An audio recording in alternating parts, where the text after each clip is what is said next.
All right, we got Coach. Trey, you want to get us going?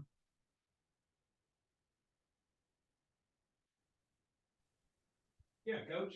I was curious how everything's gone in the 8-week cycle with Ben Souders and kind of the focus that you guys have had. Or at the very end of that, I think you're asking about the off season with Ben. Um, he's brought a lot of enthusiasm along with his assistants, a lot of energy, a lot of enthusiasm. It's been hard now. I mean, we've got to get better, obviously every year, but we needed this spring, this winter conditioning. It's been tough. The kids have worked extremely hard. Ben and his group are so positive, energetic, along with the other new guys I've hired, Trey, and I think it's went real well. We've had a few injuries, but nothing too severe. But they've worked extremely hard. I wonder if you could tell me anything about Jaheim Singletary. Well, I can now because he's signed his SEC agreement with us. He was here on his OV this Sunday, Monday, and left this morning, and we were very fortunate that he. You'll have to talk to him, Trey, but I can talk about him since he signed his SEC agreement with us. We're excited about him. I mean, big time player out of Georgia. Tom? Hey, Sam, last we talked to you on Travis Williams, you were just like, he's going to be aggressive. But I wonder, like, between then and now, you have any further ideas or stuff you can share in terms of what you think he'll bring defensively, maybe the schematic that's different? I think the biggest thing, we're going to have 4 bigs on the field, on the D line. I think that's the biggest thing that I wanted. Sometimes we weren't able to do that because just of personnel, but I think we're set up better for that now. Right now, he has installed through our walks, field and boundary blitzes, things of that nature. We haven't got too extreme, but we are running multiple fronts and things of that nature with movement. And I think what he does will fit our personnel very, very, very, very well. Okay. And this is kind of a long question, but it has to do with personnel. I think you've got 22 new guys on the roster for the spring, in addition to walk-ons and stuff. But just all the changes have taken place since you've become a head coach. And I wonder, managing that, how has it gone? And then you had one of the higher numbers of players enter the portal. So is there anything you can put your finger on in your exit interviews or what have you that has led to the roster transition you guys have undergone? Well, to be perfectly honest with you, I think some guys come in and they see that they're not going to be able to play. Maybe they have been over recruited or have gotten a spot to where they don't want to wait 2 or 3 years to get on the field, or they don't want to compete for 2 or 3 years to get on the field. And those are guys you understand a little bit more. And then the other ones are guys that. For whatever reason, whether it be NIL, playing time, then they just, or somebody, poaches them from your roster.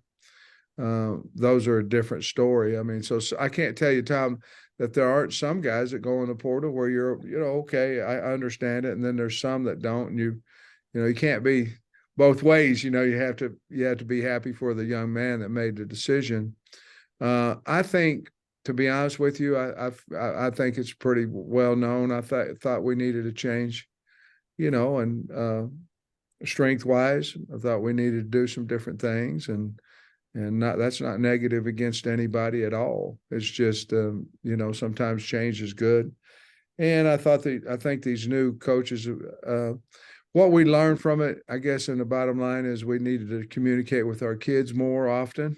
We need to see them in settings other than just football, which we've done, and try to foster a relationship with these guys more than just on the field.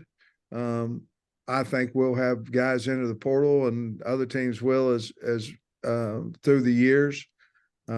Certainly hope that it's not as many. You know, as of right now, we still have 8 scholarships left, and you talked about the 22 and 8, which equals 30. You know, because we have 8 that's not here, and then had 9 scholarships. So we could, if we were able to sign 8 more, we'd have 39 changes along with 5 or 6 coaches, and that's a lot of change. But they do give you time, and the way the rules are now, you can certainly get out with the kids and see your coaches coaching them in these walks and things of that nature that we're doing. So I think we'll be fine. As you well know, we had a fall season with first-time head coach and no practice too. So I think we'll be fine.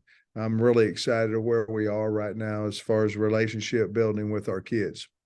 Okay, and then the new coaches, this big year for you, I guess, in the trajectory of the program. How do you think the new assistant coaches have fit in with what your ideals are? They're very, very, very loyal, hard workers, great recruiters. And basically, once we make a decision in there, that's exactly what, to the T, exactly what we're going to do. And that's been on both sides of the ball with all of our new coaches, and including our strength coach. So, I feel like at this point, and I don't see it going any other direction, I feel like we've really hit a home run with our hires. Otis. Yeah, Sam, you mentioned the injuries a while ago. I'm not going to ask you to list everybody that's hurt, but is there some players that won't be able to participate this spring? Yeah, Completely. and to be perfectly honest with you guys, I'd like to. I love the question. I'd like to stay specifically about specific injuries. You guys will see them out there, but yes, there'll be some guys that miss part of spring. There'll be some that will miss all of spring, and you'll see them out there when you get to practice. But some of them, the medicine treatments and things have come a long way. We've had some cartilage injuries that are repairable, and back in the old days, they were trims, and repairable will take you 5-6 months to get back fully healthy. And so there's been some injuries like that. We'll have a few class schedule problems depending on certain days, because our class schedules are set up for Tuesday, Thursday for practice. And, early, as you all know, we're going to practice on a Friday, and we may have a few guys come in late and things of that nature, but not a high amount of injuries from the off season, but we've had a few.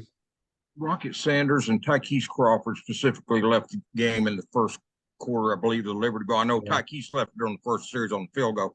What's their status, Coach?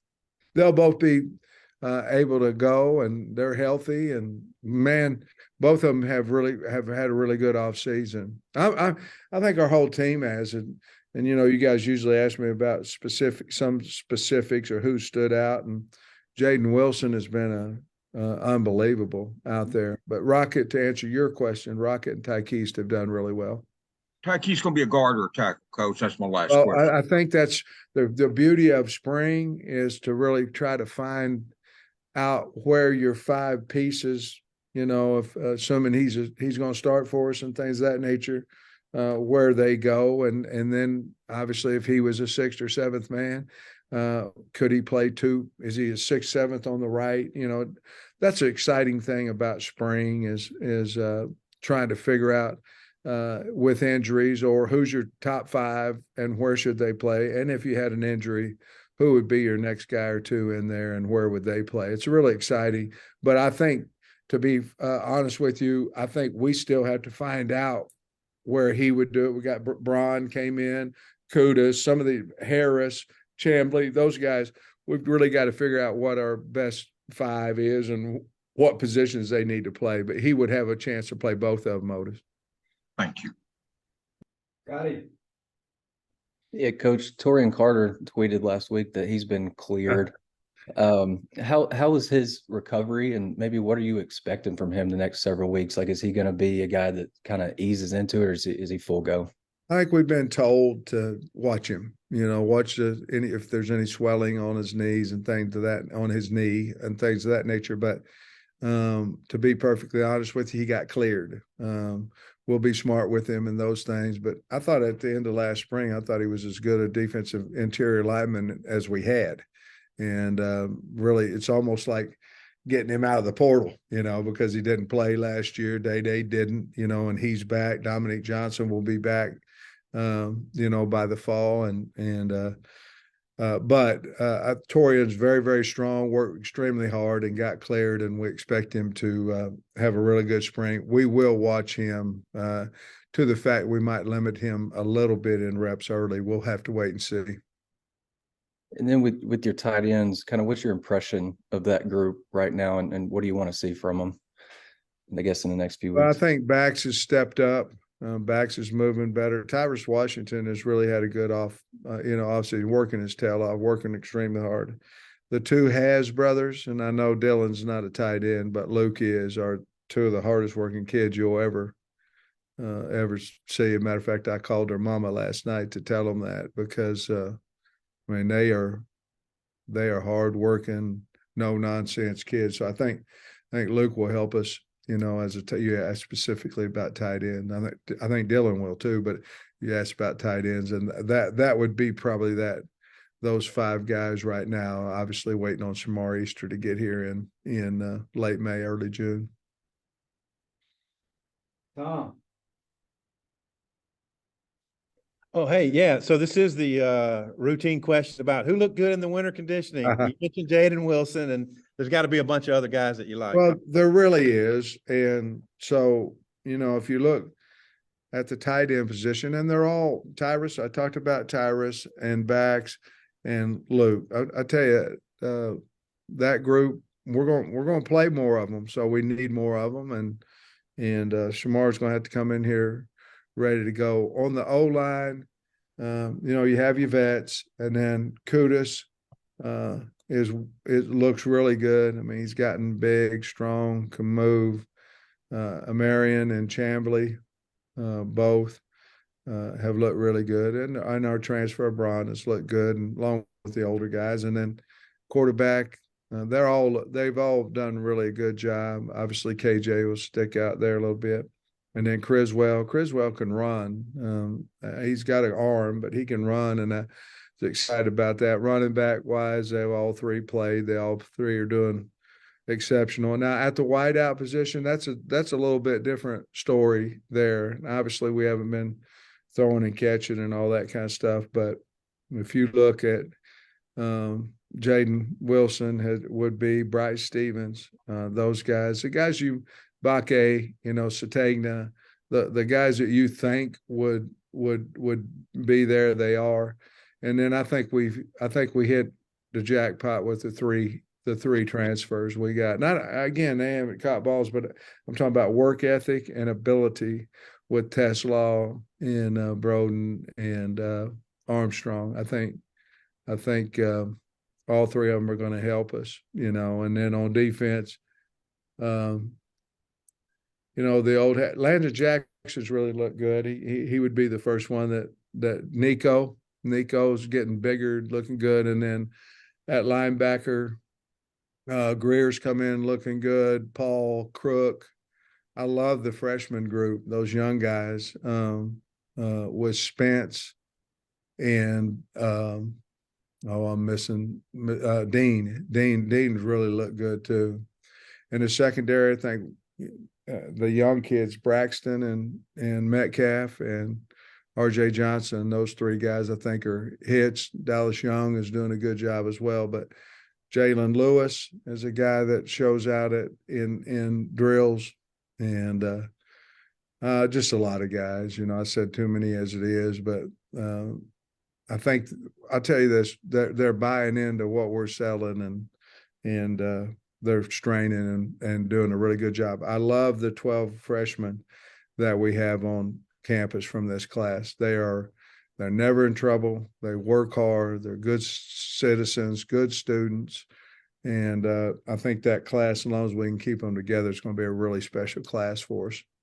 Yeah, speaking of jackpots, which you mentioned a minute ago, Quincy McAdoo, I think, might have been one of the bigger jackpots that you hit just with his emergence. Is spring a good time to say, hey, we're going to give you a small package on offense, or what's the ruling there?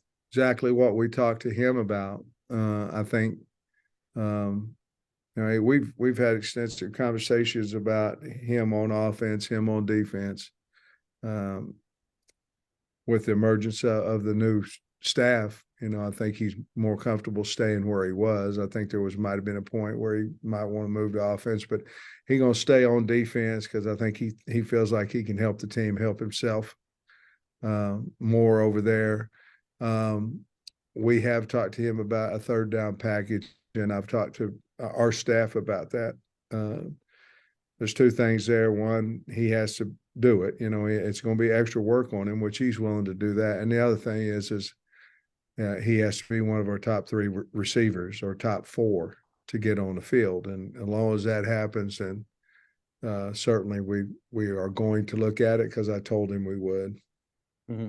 Okay. And then finally, you mentioned, I think a minute ago on tight ends, you said we're going to need more. So does that mean, like, what tweaks have you seen for what Dan's going to implement, like where tight ends be a little bit more? Yeah, I mean, we can be in 12, we can be in 13, things that we never even dreamt about over the last 3 years. So the tight end recruiting, which we feel like we've done a really good job this year, and the two that we've signed. But is there a place for a portal guy? Possibly. I don't know. I really like who's in there.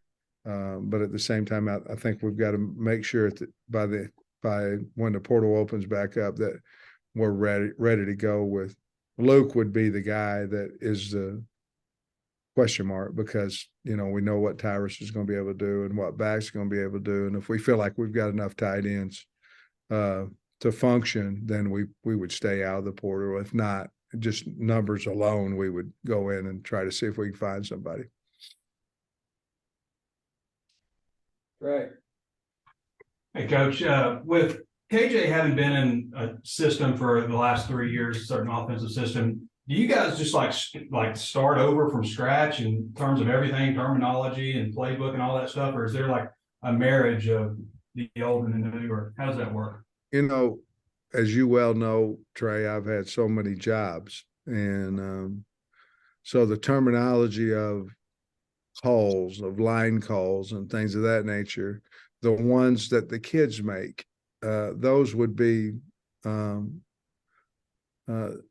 not a whole lot of change there. The terminology of the play calls and the things of that nature, a lot of change. Dan, that was one of the things Dan asked me when I spoke with him. He said, hey, what do you think? Do I need to marry my stuff to the last 3 years? Or I said, oh, hell no, it's not. It won't roll off your tongue. You won't, if you're having to remember what to call it versus, hey, this is my offense. I know what it is. And we have nowadays, Trey, it's so different and it's both sides of the ball, defense as well. Nowadays you have so many walks, so much more meeting time than you had before that I believe that certainly for spring ball. And then I believe you can bring in these 8 guys and any transfer like Jaheim's coming in, in June. I believe that you can get a kid ready a lot easier now in the rules that they're giving us than you ever could. So they're going to keep what their terminology is as far as that goes. And our kids will have to learn it, which they've not seemed to have a problem with it on either side of the ball. Not anointing anybody as a starter or anything, but it looks like you've added some nice additions in the secondary, and you got a couple of cornerbacks returning. That might be a better question for Marcus Woodson, but how do you see that working out where you get the best 5 DBs out on the field? Again, I think that's what spring's for. I think the number one thing we have to do is come out of spring is know who our 5 best players are, not who our best safety is. If our second team corner is the best safety, then he needs to move back. We have to come out with who's the 5 best players on our football team and where we need to put them. That's the first thing. And we just, ironically, right before we started this Zoom, Darren and Marcus both were in here, and we were talking exactly that, because we just recently got the commitment from Jaheim, and we're going, well, where are we going to? By the way, you can't ever have too many good players, but Wood and Wilson came in here, and they've made a big, strong effort, knowing that we needed some help, and knowing we had some good players as well. But I think the biggest thing we have to do is find out the 5 best we have. And so there will be, so you guys at practice, there will be a lot of different looks this spring of who's starting, who's playing field safety, boundary safety, corner, left tackle, right tackle. We don't have to say, here's our lineup until probably sometime in the summer, to be perfectly honest with you. We just want them to play and learn the game and learn the system. And then we'll kind of figure out where to piece them together with after that. I don't know if you had an unwritten rule, but it seems like you've always in the past, when you've added transfers, you kind of started them out on the third team versus, just roll them out there, even though you got guys that start. You got 22 new players. Is that an unwritten rule, first of all? And secondly, is it practical to do with so much turnover? To be perfectly honest with you, I made a mistake last year. And I believe that anybody that's new, they need to earn a spot. Even if the whole team knows that they're going to be the starter, you got to put them on a second, third team somewhere in there. And last year, we did not do that with Hazelwood. Hazelwood came in. He was the only one. He came in and he was a starter. And you know what? If we'd have waited a practice or two, he'd have been the starter anyway, but we didn't. And so, yes, your depth chart will look hopefully different from the beginning of spring ball to the end or the spring game. Thanks, Coach. Tom, wrap us up. Defensive line, how different will it look? And what do you think of the new guys the transfers you got in there on the D line? Yeah, I like our transfers. And again, I like their work ethic. That's the biggest thing you're concerned about in the portal is A, why, and B, are they willing to work? And so certainly we've seen that they will do that. We're looking at the biggest thing I want to find out, to be honest with you, Tom, is who's going to be that buck linebacker, that boundary stand-up in our system. And he's also got to be a guy that can play down. What I wanted when T. Will came in is I want a 4D lineman, and even if we were in an odd package, I want the 4th D lineman on the field. And that should be your dominant pass rusher and all that. And so I think that's the biggest thing we need to find out, to be perfectly honest with you, in the spring, is who's that position? Who's that weak side defensive end position? And we've been looking at several of them. I think Nico Davier is doing a good job there. Landon Jackson has really done a good job there. And of course, we recruited John Morgan kind of in that role. So we'll see what happens. But I think we have that person or people on our team that can play that spot. I think that's the biggest question mark probably coming out of going into spring ball, is who that guy's going to be, because I'm pretty comfortable with the rest of the guys. And further, your depth at defensive tackle with Torian back, the way Cam Ball emerged, you feel a little bit better about depth. Man, you do. Again, like we talk about TC, it's like going and getting a guy out of the portal since he wasn't here, and knowing that he can play and knowing he understands who we are and things of that nature. And that certainly helps. Eric has gotten big enough now where we could throw him back inside as well. And I think Eric will be a multiple end and inside guy like he was last year. And certainly that would be a position that we might need to continue to add to, through the portal. Again, nothing negative towards the guys we have. That one, Sarah's a little light in depth, but not certainly talent, but in depth. What have you made of the communication between Dan Enos and KJ so far? Because that'll go such a long way in how your team plays this year, I think KJ You again, Tom, you'll ask him and he'll have a better answer. But I think KJ and Tom KJ and Dan have a really good relationship. I think KJ believes that Dan can coach him to be not only a better quarterback at Arkansas, but a better opportunity in the National Football League by understanding pro type checks and schemes and things of that nature. And I think certainly KJ's bought into that. I think they've got a really nice relationship. I knew they would, but you got to work on those things. Appreciate it. See you Thursday, man. Okay, thanks, guys. Have a great day.